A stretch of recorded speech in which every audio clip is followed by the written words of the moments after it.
there's a special video presentation that the kiddos of the church and Ellie have put together, and trust that you'll enjoy it at this time.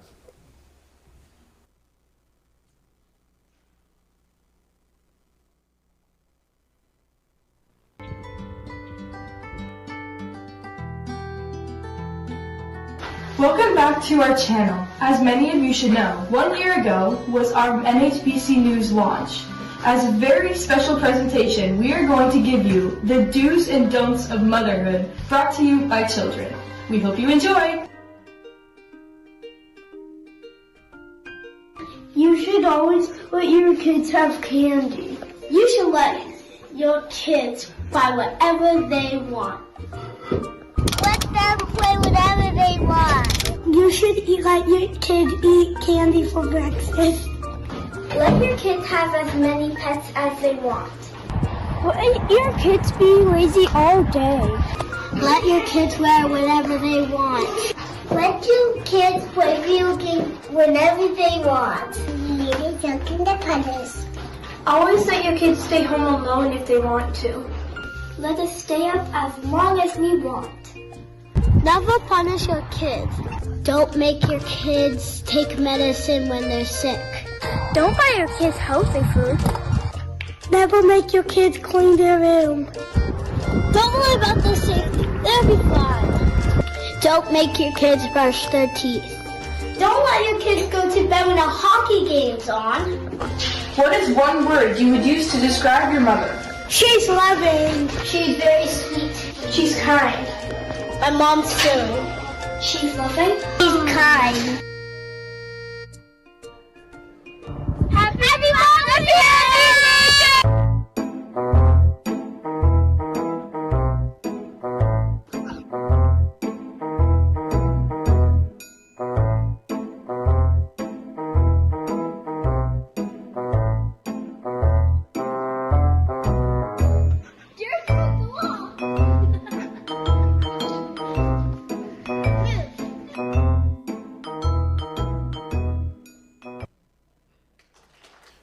To Ephesians chapter 6 this morning. Ephesians chapter 6.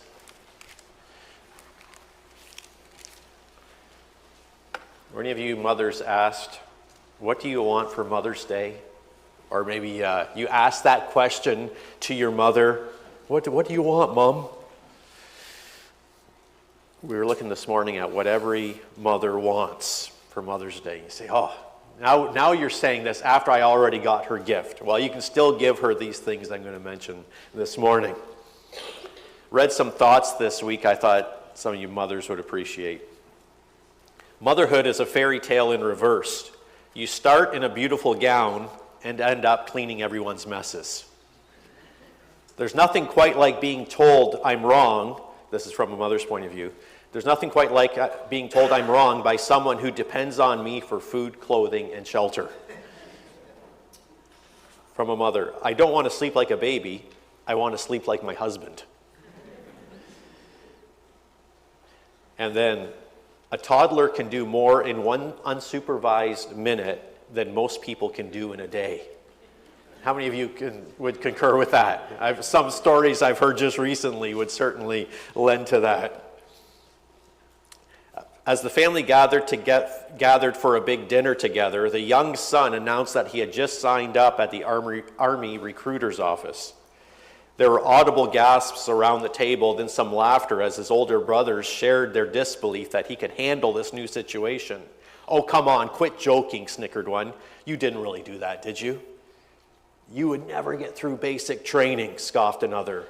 All eyes then turned to Mother because of her wisdom and opinion carried so much weight, and she was just gazing at her son. When she finally spoke, she simply asked, do you really plan on making your own bed every day?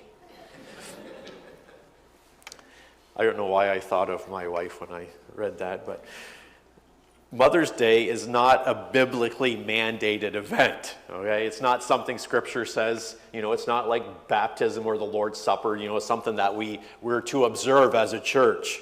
But I believe the intention of the day to show honor and appreciation to our mothers has solid biblical basis.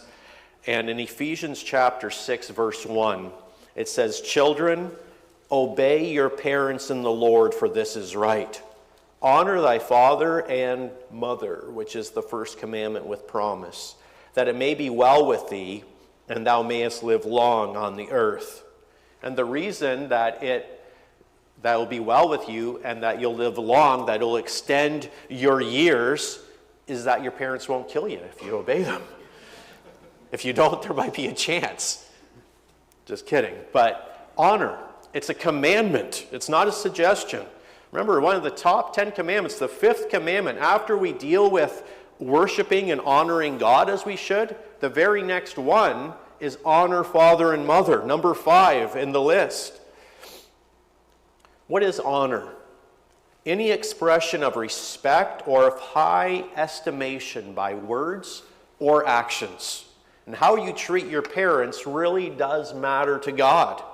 It's respect for parents that is the basis of every other kind of respect and every other kind of authority. So much so that God has said it'll be well with you if you honor your parents. You'll live long if you honor your parents. Indicating that if you don't, it's not going to go well with you. And you will shorten your life.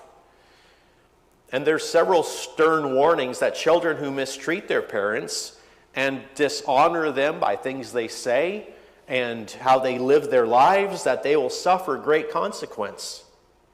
And the question I think all of us need to ask, no matter what our age, if our parents are still around, is to ask ourselves, am I the kind of son, am I the kind of daughter that I would want to raise?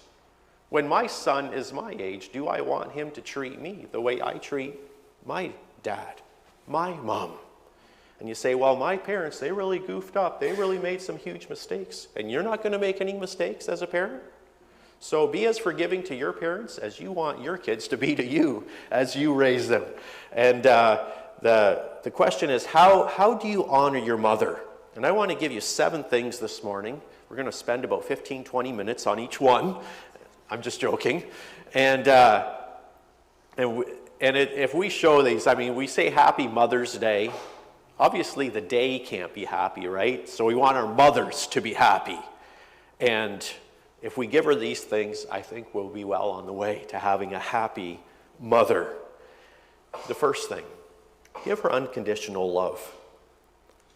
No matter what, the way that you honor your mother, I think first and foremost is love her unconditionally. There's one attitude that families are guilty of more than any other when it comes to mothers, it's presumption. Mom's going to do that. Mom always does that. Taking them for granted. Mom's just there and she just does that for us. And just being almost blind on occasion to the load moms carry. And if you look at Mother's Day cards, and I hope you didn't wait till Saturday to get one, because I've done that many times, and I'll complain to my wife. I'll say, man, like there's hardly anything. Well, hon, don't wait till Saturday. Get it earlier. So I did this year, and it makes a huge difference. But you don't see as many guys at the Mother's Day card either when you do that. And but the mentality is, oh yeah, this is the day we're going to give you a break today, Mom. But look out for the other 364 days, because it's going to come on you like an avalanche all over again. And time again, cards draw their humor from this attitude that pervades the house. Like, Mom does it all. Like, here's one I came across. I didn't get this one for her, but it's Mother's Day. 24 hours of thanks and appreciation. Open it up. Surrounded by 364 days of reality. Enjoy it while you can. And then there's one that I read about. On the front of it, there's a little boy with a dirty face, torn pants, pulling a wagon load of toys. On the front there you see, Mom, I remember the little prayer you used to say for me every day. God help you if you do that again. So love her when she's young. Love her when she's old. Love her when she has much to give, and she just gives and gives and gives. She gives the best years of her life. Everything that she has, really, she gives to you. Somebody said motherhood, if it was going to be easy, it never would have started with something called labor. But mothers lay down their lives for their family. Love her when she has something to give, and then love her when she has nothing left to give. You're commanded to love her unconditionally. Proverbs 23:22, hearken unto thy father that begat thee, and despise not thy mother when she is old. And what a great example Christ gave to us. As he hung there on that cross, I mean, you think the suffering he went through, and he's been forsaken by God. He's in physical agony. And in the midst of all that, you think he'd be consumed with his own suffering, his own pain. In the midst of that, John 19:26, when Jesus therefore saw his mother and the disciple standing by whom he loved, that's John the apostle, he said unto his mother, Woman, behold thy son. And he was referring to John. And then he said, Then he saith he to the disciple, Behold thy mother. And from that hour that disciple took her unto his own home. He's looking out for his mother. And in that hour of agony and suffering, he's thinking of his mom and assigning John the task.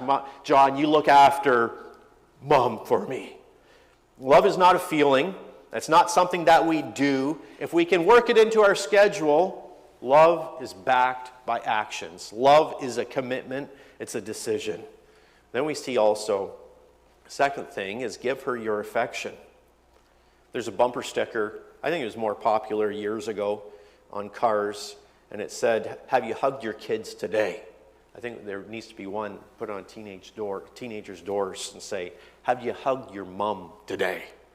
Because it's amazing how we can take for granted that mom just knows that I love her. But we're not only to love our mothers unconditionally, but we're to give her our affection because she needs it. Tell her that you love her. Proverbs 30:11 says, There is a generation that curseth their father and doth not bless their mother. There is a generation whose teeth are as swords, and their jaw teeth as knives. The eye that mocketh at his father, and despiseth to obey his mother, the ravens of the valley shall pick it out, and the young eagles shall eat it. We can mistakenly think that this generation, they're so disrespectful. Boy, it used to be a time back when I was a kid, everybody honored and obeyed their parents. And I think we kind of idealize past generations. But I think every generation has had its challenges with honoring and obeying their parents. I mean, you see it in Scripture right here, that was an issue. And watch the influences that your kids have and the shows that they watch. Our parents honored and adults respected in what they're consuming. I remember as a kid, we had, when I was a kid, it was records, right? Like the cassette tapes, even some 8-tracks, but we had this mustard yellow ottoman with a padded top, and it had a lid on it. The ottoman had a lid. You open up the lid, and it had the records in it, all of our records. And so there were some records for us kids. This is before Paul and Becky came along that I'm talking about this situation. And so we had this kids record, and we'd have it playing every so often, Jody or I, if we wanted, we want to listen to this record. And this is before Patch the Pirate. This is in the 70s. And I still remember the lyrics to this song. And I won't sing it, but I'll tell you some of the lyrics, okay? Be kind to your parents, though they don't deserve it. Remember that growing up is a difficult stage of life, so treat them with patience and kind understanding in spite of the foolish things they do. Someday you may wake up and find you're a parent too. I still have that tune in my head from listening to it. And then I still remember one day, it's like Dad was listening, sometimes stuff's just playing in the background. You don't pay attention to it, right? And probably when they bought the record, they just saw the title, Be Kind to Your Parents. So that's a nice title. And one day at Clute, he actually listened to the lyrics of that. And I think if you look in the Guinness World Book of Records, you'll find his name because he broke a record that day. And that was the last we ever heard that song. But Past generations understood that there are certain things you say to mother, and there are certain things you don't say to mother. And if you said something to mother that wasn't right, there was grave consequences for that. Somebody has said adolescence is the age when children try to bring up their parents. And you don't just get up and tell mother anything that's on your mind. Author J. Franklin says, one time I remember that my father striking me in the face with the open hand, and I'm not recommending you do that, he says, but I'm telling you, it made a great impression on me. When I was a teenager, my mother got on my nerves and did something, and I just opened up and said something so disrespectful to her, and I don't know where he came from. The next thing I remember is the side of my face feeling numb, and he had slapped me, and he said, "Don't you ever speak to your mother, who is my wife, like that again, or I'll take you out in the backyard and do worse than what I did." He said, you can make fun of that, you can belittle that, but it taught me respect for my mother that I, to this day, have never forgotten. So give your mother affection. Young people, give your mother affection, not attitude. Don't use the sharpness of your tongue on the woman who taught you how to speak. And sometimes, as we come up, maybe we have better educational opportunities than our parents did. And we're more advanced. We know our vocabulary. English isn't our second language. So we know all the rules of grammar. Oh, you're not saying that right. No, be understanding. We don't need to correct silly little things. Show her unconditional love, give her affection. Number 3, have sympathetic understanding. This is how you honor your mother, by understanding her sympathetically. Women go through a lot of changes. Mothers go through a lot of changes. They wear so many hats. They cook, they clean, they judge. They make peace, they referee, they're sounding boards, they're accountants, they do so much, and we need to appreciate the great job that mothers do for us every day of their lives. And we need to understand them sympathetically. Somebody said it takes about 6 weeks to get back to normal after you've had a baby. Somebody doesn't know that once you're a mother, normal is history. Somebody said you learn how to be a mother by instinct. Somebody never took a 3-year-old shopping. Somebody said, you don't need an education to be a mother. Somebody never helped an 8th grader with his math. Somebody said, your mother knows you love her, so you don't need to tell her. Somebody isn't a mother. And we need to have something in our heart that is it's accommodating. It's sympathetic. And not just, and don't disregard after you've gotten everything you can from her. And she served you. It's like, she's no good to me anymore. I've got everything out of her. And then I love King David. King David, after he was done ruling and he was dying, God appointed King Solomon to take the throne. David had built that nation up. It was the world power. There's no nation more powerful than Israel. King Solomon inherited that throne. And he started off a worthy leader, a wise leader. And we see in the early days of his rule, it says, his mother was who? Bathsheba. And we see this account here. And Bathsheba, therefore, went unto King Solomon to speak unto him for Adonijah. And notice how Solomon responds as his mother enters the palace, the throne room. And the king rose up to meet her, and bowed himself unto her, and sat down on his throne, and caused a seat to be set for the king's mother, and she sat on his right hand. Solomon, king of the most powerful nation in the Middle East, and he's showing the utmost respect, the utmost deference to his mother. And that is God-honoring. And Solomon, he's known as what? The wisest man that ever lived. And if this wise man is showing this love and deference to his mom, boy, I think there's something to be said for that. And as mothers age, as they get older, we should be extremely sympathetic. Probably some of the things they're going through is part of what they went through raising us and bringing us into this world. Have a sympathetic understanding in the way that you honor them. And then number 4, have a listening ear. Children, when there's something wrong, boy, they want undivided attention from their mothers. And sometimes kids, they almost like take their mother's face, right? Like, look at me, Mom. And And then husbands, they want undivided attention too sometimes. I love the story in the Old Testament. There was the Shunammite woman showed hospitality to Elisha, and then in return, she was barren. And because of the hospitality that she showed, Elisha said, tell me what you want, and I'll provide it. And she says, she wanted a child, and God opened her womb. Her and her husband had a baby. And as the child was grown, it says in 2 Kings 4:18, and when the child was grown, it fell on a day that he went out to his father to the reapers. And he said unto his father, my head, my head. And he said to a lad, what? Carry him to who? His mother. Maybe this child has sunstroke. I don't know what it is. The dad's working beside him, and this massive problem comes. And isn't that so typical? Take him to his mom. Isn't that interesting? Even way back then. When there's a problem, who do we want to listen to us attentively? Mother. Because when there's trouble, you want to find mother. You want to tell mother.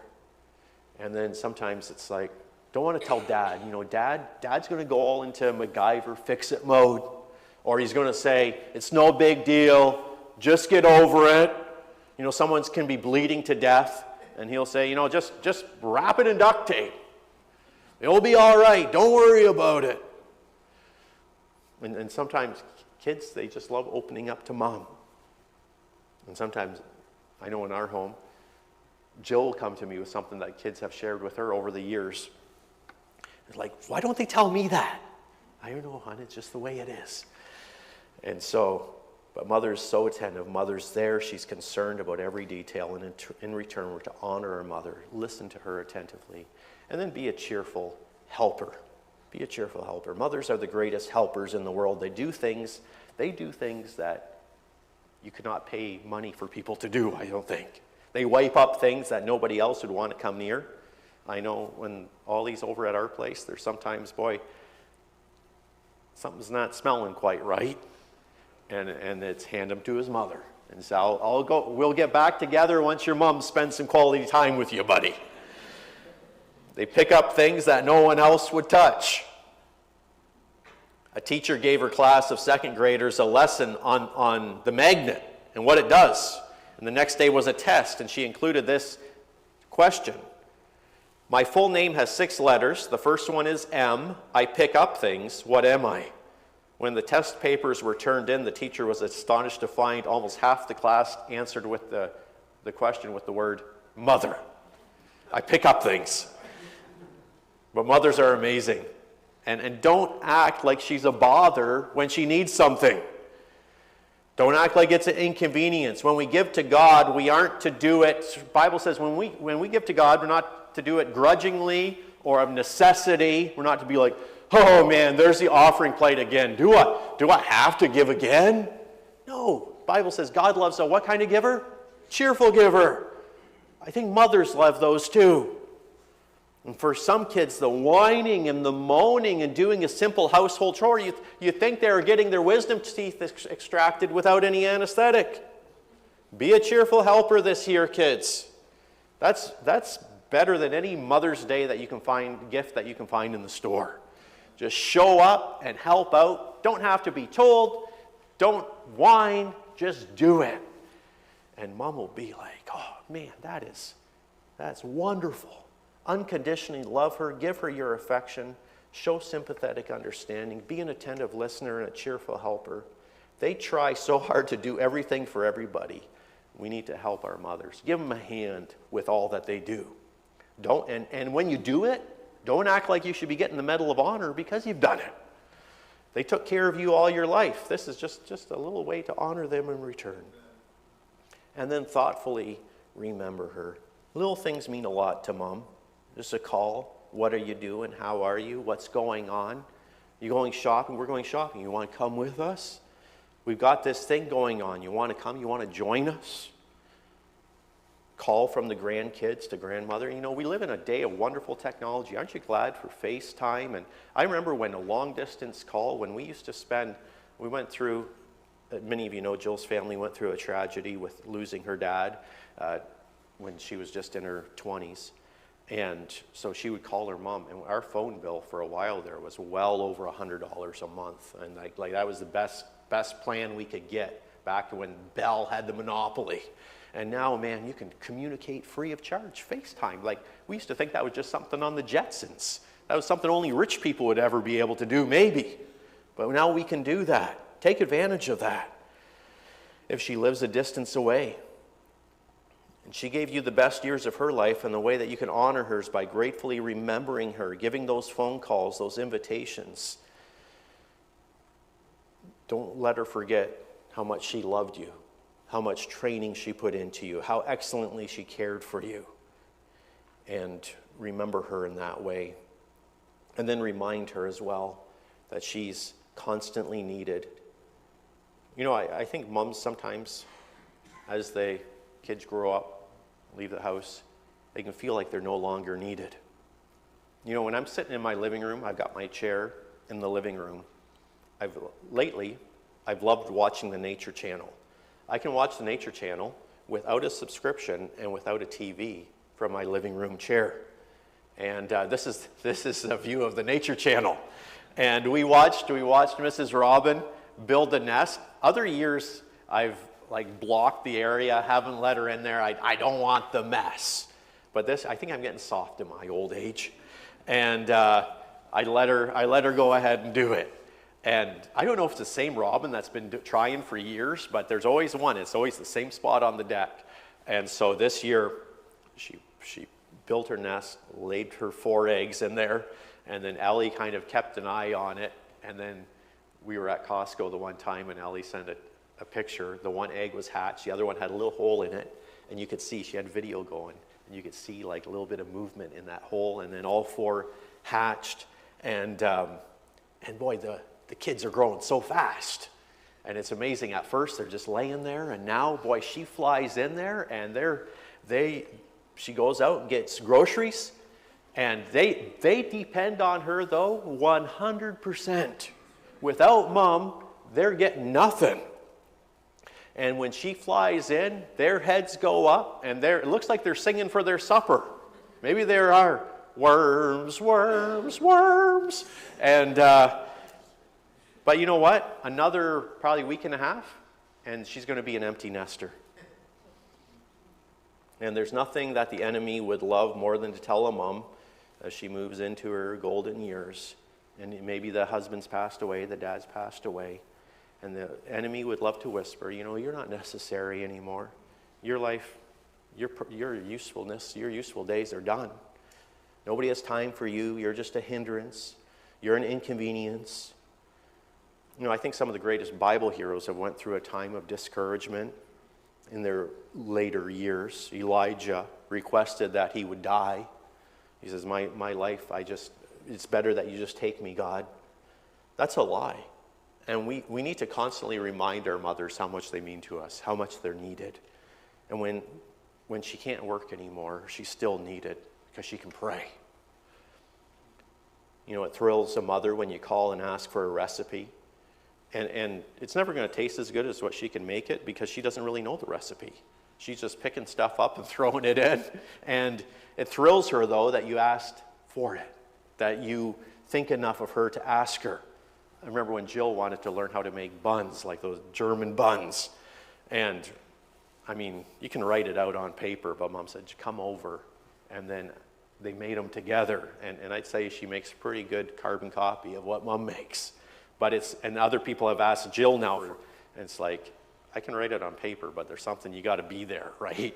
And our world desperately needs joy givers and hope bringers to help us remember what real grace is, where lasting help is found. And the older that someone gets, the more we need to show and remember and honor, let them know how valuable they are, how much we love them. And what mothers need most is to know that their children love and honor God. One of the greatest things that you can honor your mother with, if your mother's a believer, nothing would honor your mother more than having her know that her children know and love Jesus Christ. Knowing that if something should happen, she'll see them again in heaven. And I want to close with this story. It's a true story. It's a documented story. It's historically accurate. In 1820, there was a man by the name of Peter Richley who had probably the strangest survival story that we have on human record. Peter Richley got on a ship in 1820 to sail from England to Australia. Along the journey across the ocean, the ship encountered a problem and it began to sink. And it went under. Everyone perished but Peter Richley. While he was floating there in the water, a second ship happened to come along. They saw something in the water. They went over it. Sure enough, he was rescued. The next day, they encountered a storm. The second ship sank. He's in the water again. Third ship comes along. Peter Richley was rescued by a third ship. But something happened along that journey, and the third ship went down. It sunk, but along came a fourth ship, found Peter Richley in the water. You'd almost wonder if he's the one sinking the ships, right?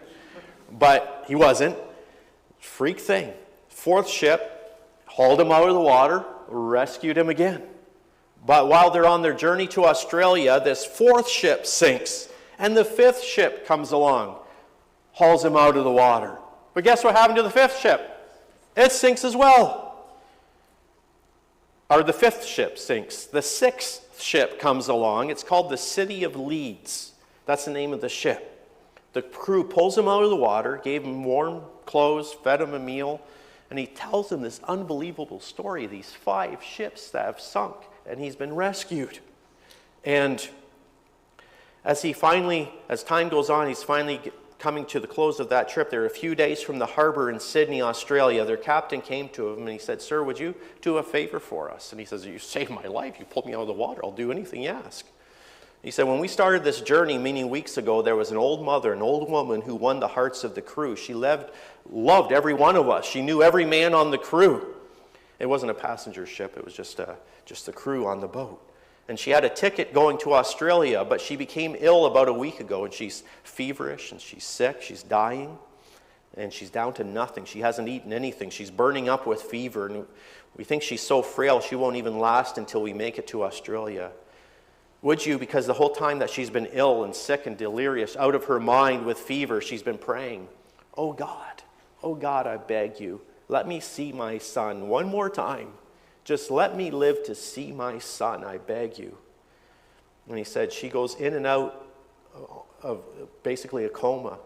And that's the prayer whenever she comes around. And the crew loves her so much, but she knows all of them. But she won't know who you are because, we picked you up out of the ocean. But pretend to be her son, and she can leave the world in peace. Of course I will. He walked in, the captain kind of pushed him towards the bed. And he looked, and there was this silver-haired, frail woman burning up with fever.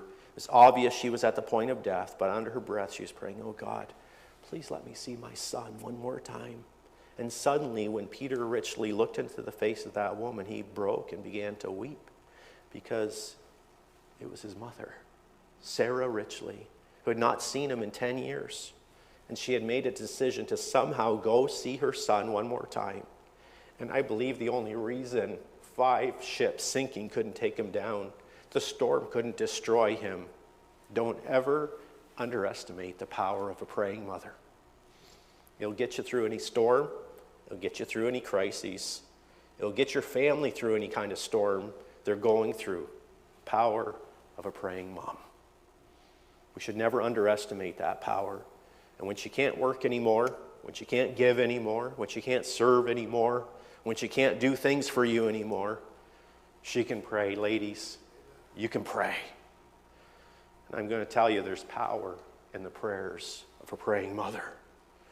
When there's things that should have taken you out, things that should have taken you down, should have taken me down. The only thing that's kept us alive, maybe the car wreck that might have killed you, the drugs that might have destroyed you, the party that you went to that could have ruined your reputation, that you could have ended up in a prison cell. There's no reason why you're here today except that God answered the prayers of a praying mom. And the greatest way that you can honor her is to give your heart and life, live for the things of God. And so let's keep these things in mind. Let's let's honor our mothers today on this Mother's Day. Father, I pray that each person here would examine their hearts, make sure that they know you as Savior. Mothers and those, us kids, Lord, that all of us would be rightly related to you. And that's really the key to proper relationship. Family relationship is proper relationship with you. And so I pray that if that hasn't been done, Lord, that you'd help each one to take that very seriously. And perhaps we've been slack in showing the love and appreciation to our moms that they deserve. May we just renew that today as we've been reminded of it. And Lord, that they would know without a doubt how much we care for them.